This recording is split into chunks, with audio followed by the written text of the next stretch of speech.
Attitude वहां बदल गया। और वो क्या आ गया?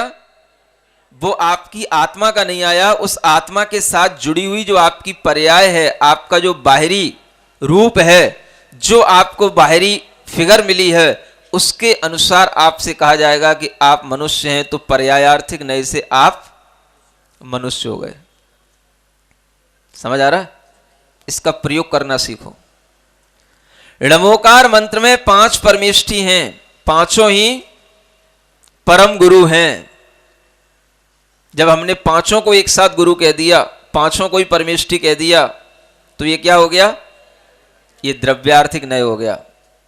द्रव्य की अपेक्षा से पांचों की आत्मा शुद्ध है और पांचों ही परमेष्ठी हैं, माने परम पद में स्थित हो गए। क्योंकि रत्नत्रय परम पद कहलाता है, उस रत्नत्रय के परम पद में जो स्थित हो गए वो परमेष्ठी हो गए। समझ आ रहा है?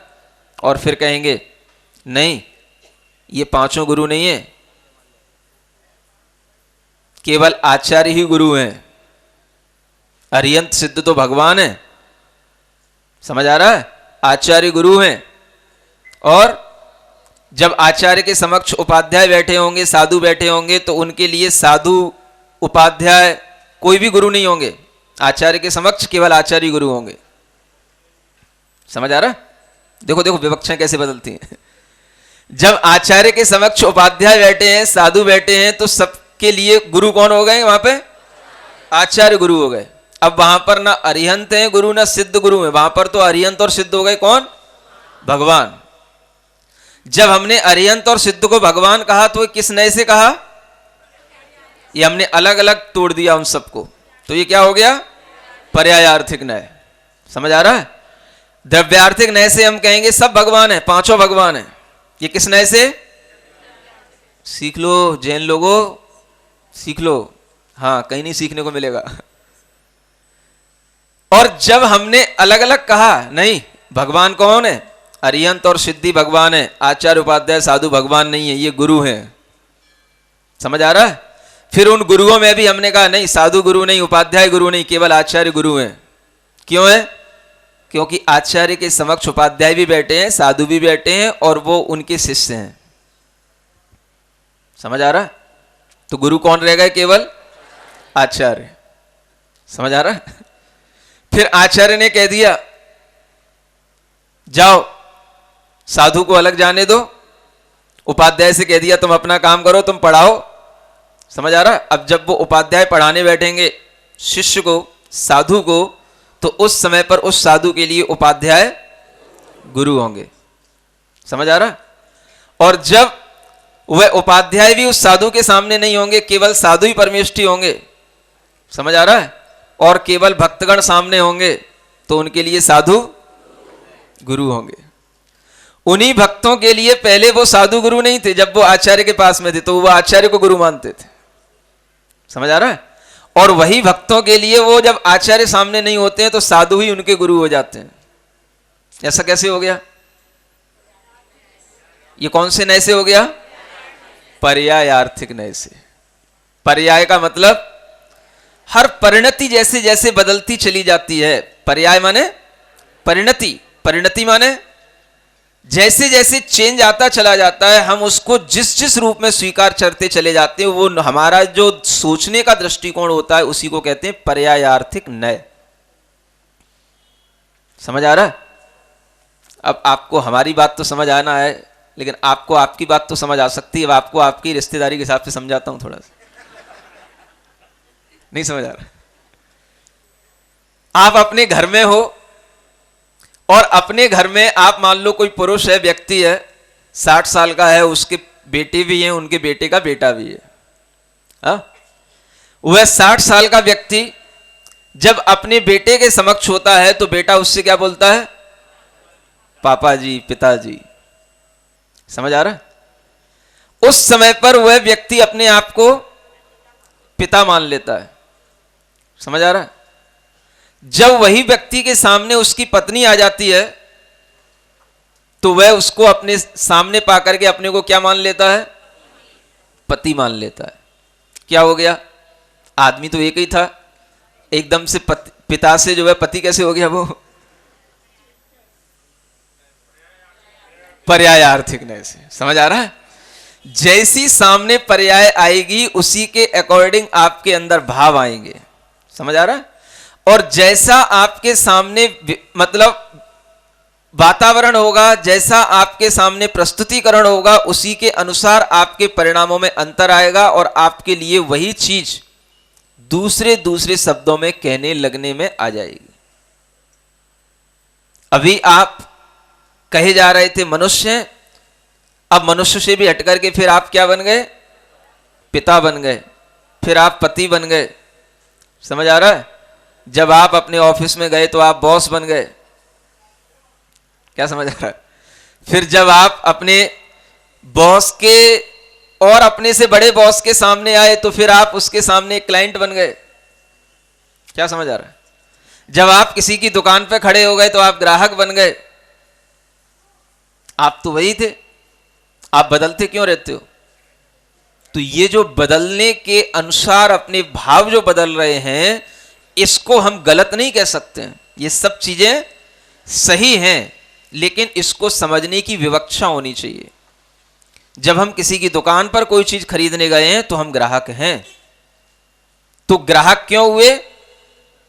उसकी दुकान से खरीदने की अपेक्षा से। अब हमेशा ग्राहक बने रहेंगे ऐसा नहीं है। घर में आए तो हम पति हो गए, घर के मालिक हो गए। समझ आ रहा है? ये तो आदमी वही, लेकिन ये बदलता क्यों रहता है? पर्याय आर्थिक नय से बदलता रहता है। कुछ नयों की कथनी से भी कहना सीख लो। सुन रहे हो? आप लोग बहुत बुलेटिन सुनते रहते हो, और वो बुलेटिन तो तब बनते हैं ना जब कहीं फिल्म बन रही हो। नहीं समझ आ रहा है? समाचार तो तब प्रकाशित होते हैं जब कहीं पर कोई कहानी चल रही हो। उस कहानी का कोई अंश जो है वो आपको शॉर्ट में बता दिया जाता है तो वो समाचार हो जाता है। समझ आ रहा है? तो समाचार कभी भी बनता है तो वो कोई नया नहीं बनता है। समाचार की शब्दावली, समाचार के भाव सब किसके रहते हैं? जो कहानी चल रही होती है, जो पहले कुछ घटना घट चुकी होती है, उसी के अनुसार वो समाचार बन जाता है। समझ आ रहा है? तो समाचार भी सच कब कहलाएगा? जब कुछ द्रव्यार्थिक नय से घटित हुआ हो। समझ आ रहा है? और जब समाचार में केवल एक चीज पर जोर डाला जाएगा तो वो किस नय से कहलाएगा? वो पर्याय आर्थिक नय से कहलाएगा। हर चीज में नयों को घटित करके अपने विचारों को बिल्कुल सामंजस्य बनाने की एक कला सीखो। समझ आ रहा है? भगवान जिनेंद्र देव ने ये कथन किए हैं, ये शब्दावलियों के प्रयोग किए हैं। हम कभी इनके प्रयोग नहीं करते, और इनके प्रयोग इतने सरल हैं कि हम आराम से इनको समझ करके इसका प्रयोग कर सकते हैं। हम अगर कहें जो हम आज हैं वही हम 25 साल 30 साल जब जन्म लिए तब भी हम आज तक हमारा नाम वही रहा है। समझ आ रहा? आपका नाम तो वही रहा ना। जो आज मान लो आपकी उम्र 40 साल की है तो 40 साल पहले भी आपका यही नाम था और 40 साल बाद भी आपका यही नाम है। हम आपसे पूछें आप तो बदल गए, आपका नाम वही क्यों है? दुनिया का कोई फिलोसफर इसका उत्तर नहीं दे सकता सिवाय जैन दर्शन के ज्ञान के और जैन आचार्यों के अलावा। समझ आ रहा? उसका सही ढंग से उत्तर क्या होगा? जब आप 40 साल पहले कुछ और थे, छोटे से बच्चे थे, आपको गोदी में खिलाया जा रहा था, आज आप दूसरे बच्चे को गोदी में खिलाने लायक हो गए और फिर भी आप कह रहे हो मैं यही था। जब आपकी फोटो दिखाई जाती है फिर भी आप कह रहे हो मेरा नाम यही था, मैं यही हूं। तो आप ये कैसे हो गए? कैसे बोलोगे बताओ? कौन से नय से? ये कहना सीख लो। द्रव्यार्थिक नय से हम जो पहले थे वही हैं, क्योंकि द्रव्य हमारा वही है, आत्मा हमारा वही है। बदला क्या है? तुम जिसे बदलता देख रहे हो कि पहले तो बच्चा था, बेबी, और अब आ गई दाढ़ी। समझ आ रहा है? हाँ, तो जो बदलते देख रहे हो वो मैं नहीं बदला हूं, वो मेरी पर्याय बदली है। तो पर्याय आर्थिक नय से मैं बेबी से बूढ़ा हो गया हूं, बेबी से बाबा हो गया हूं। समझ आ रहा है? हाँ। अब बेबी तो कई बार मतलब आदमी के सोचने के एंगल पे रहता है। समझ आ रहा है? हाँ, मैं आपको छोटी सी घटना बताऊं अपनी।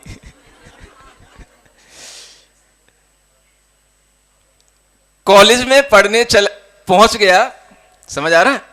अब कॉलेज में पढ़ने का मतलब हो गया जैसे बीएससी फर्स्ट ईयर, है ना। अब वहां पर एडमिशन लिया। अब वहां पर जो है बड़े बड़े प्रोफेसर होते हैं। हाँ, अब अपनी उम्र कुछ उस समय पर ऐसी चलती थी जैसे कि सामान्य से लोगों का एक एवरेज रहता है 5 साल का पढ़ने का। समझ आ रहा है? लेकिन अपने पढ़ने का एवरेज रहा हमेशा 3 साल का। क्या मतलब हुआ? मतलब अगर 12th पास कर ली है तो उस समय पर उम्र कितनी होगी? 15 साल। समझ आ रहा? 1 साल बीच में और गैप कर लो। एक आईआईटी की कोचिंग में 1 साल जो है बीच में ड्रॉप हो गई थी, फिर उसके बाद में बीएससी शुरू की। हाँ, तो 15, 16, 17। समझ आ रहा है ना? अब 17 साल का हो गया और कॉलेज में पहुंचा। समझ आ रहा है? उसमें जो फॉर्म लगता है तो फॉर्म में एक फोटो लगाई जाती है, तो फोटो में जो है ना वो फोटो 1-2 साल पहले की थी, माने 15 साल की फोटो थी या 16 साल की होगी फोटो। समझ आ रहा है? अब वो प्रोफेसर जब उस फोटो को देख करके अटेंडेंस लेता है तो वो कहता है, शकल भी देखता है और फोटो भी देखता है, बोले तुम यहाँ कॉलेज पढ़ने आए हो, जो फोटो तो तुमने बेबी जैसी लगा रखी है। अरे भाई, तो अब जो होगा वही तो दिखेगा। तो ऐसा भी कभी कभी कहने में आ जाता है, देखने में आ जाता है। समझ आ रहा है? क्योंकि उम्र के हिसाब से ही लक्षण भी कभी कभी धीरे धीरे प्रकट होते हैं। कभी कभी जो है फोटोओं में ऐसा लगता है कि 1-2 साल पीछे की भी फोटो हो तो बिल्कुल बेबी जैसी लगती है। तो वो प्रोफेसर कहता है फोटो तो तुमने बिल्कुल बेबी जैसी लगा रखी, कब की फोटो है ये? तो फोटो कोई पुरानी नहीं थी, फोटो तो 1 ही साल पहले की थी। लेकिन ये कहने का मतलब यह है कि इसमें अंतर जो आ रहा है वो कैसे समझ में आता है? तो ये पर्यायार्थिक नय से अंतर समझ में आता है। समझ आ रहा है? 1 साल में ही पर्याय बदलती दिखाई देने लग जाती है। 1 साल पहले वो बेबी जैसा लगता है तो 1 साल बाद ही जो है हाँ दाढ़ी मूंछ आने लग जाती है तो बड़ा सा दिखाई देने लग जाता है। समझ आ रहा है? तो हम बदले हैं कि नहीं बदले हैं? आपसे कुछ पूछे, हम आपसे कहें कि आप जैसे जन्म से थे वही आज हो, आप बदले हो कि नहीं बदले हो? देखो, अगर आप एक बात बोलोगे, आपको अनेकांत दर्शन का ज्ञान नहीं होगा तो आप फंस जाओगे। समझ आ रहा? कोई भी वकील आपको फंसा लेगा। हाँ, और वकीलों को भी ये ज्ञान होना चाहिए कि नयों के ज्ञान के बिना कभी भी वकालत पूरी नहीं हो सकती है। समझ आ रहा है? अगर हमने आपसे कहा एक बात में एक क्वेश्चन, एक जो आंसर एक ही देना है, हम आपसे क्वेश्चन एक पुटअप कर रहे हैं और आपको आंसर एक ही देना है और आपका आंसर परफेक्ट होना चाहिए। मान लो हमने आपसे कहा जैसे आप बचपन में थे वैसे ही आप आ जाएं, आप अपने अंदर बदले कि नहीं बदले? अगर आपने कहा मैं बदला तो मैं आपको फिर दूसरे एंगल से घेर लूंगा कि अगर बदले तो आपका नाम कहां बदला बताओ, और आपने कहा नहीं बदले तो नहीं बदले तो आपकी ये फोटो आज से 40 साल पहले की क्यों बदल गई बताओ? क्या समझ आ रहा है? समझ आ रहा है? आप कहोगे ये दोनों बातें विरोधाभास तो हैं, और जब हम आपसे कहें कि आप ही अपने अंदर विरोधाभास पैदा कर रहे हो, आप ही समाधान नहीं दे सकते और आप ही दोनों बातों का उत्तर 2 लाइन में दोगे, तो आप भी तो इस बात को स्वीकार कर रहे हो कि नहीं मैं बदला भी हूं और नहीं भी बदला हूं। तो इस विवक्षा को बोलते हैं कि किस विवक्षा से मैं बदला? पर्यायार्थिक नय की विवक्षा से मैं बदल गया। बचपन से मैं बड़ा हो गया इसलिए बदल गया। और किस विवक्षा से नहीं बदला? तो द्रव्यार्थिक नय की विवक्षा से नहीं बदला, क्योंकि द्रव्य वही है, आत्मा वही है, वही मेरा नाम है जो मेरा जन्म के साथ में मुझे दिया गया था। समझ आ गया? अगर आप इस सेंटेंस को यूं बोलें कि द्रव्यार्थिक नय की अपेक्षा से मैं नहीं बदला हूं, तो आप पे कभी कोई क्लेम नहीं कर सकता है। क्या समझ आ रहा है? कोई भी वकील, कोई भी जज आपकी बात को गलत नहीं ठहरा सकता। और अगर आपने अधूरी बात बोली कि नहीं मैं बदला हूं, तो वो कहेगा नहीं आप नहीं बदले हो, और आपने कहा नहीं बदला हूं तो वो कहेगा नहीं बदले हो। वो आपकी बात को तुरंत क्रॉस कर सकता है। आपके लिए अगर इतना कहने में आ जाए कि द्रव्यार्थिक नए की अपेक्षा से मैं नहीं बदला, तो अब लाख कोई भी कोशिश कर ले आपकी बात को काट नहीं सकता है। और पर्यायार्थिक नए की अपेक्षा से मैं बदल गया हूं, आपका सेंटेंस कंप्लीट कहलाएगा, आपकी नॉलेज कंप्लीट कहलाएगी, क्योंकि आप अनेकांत दर्शन को जानने वाले सम्यक ज्ञानी हो गए हो।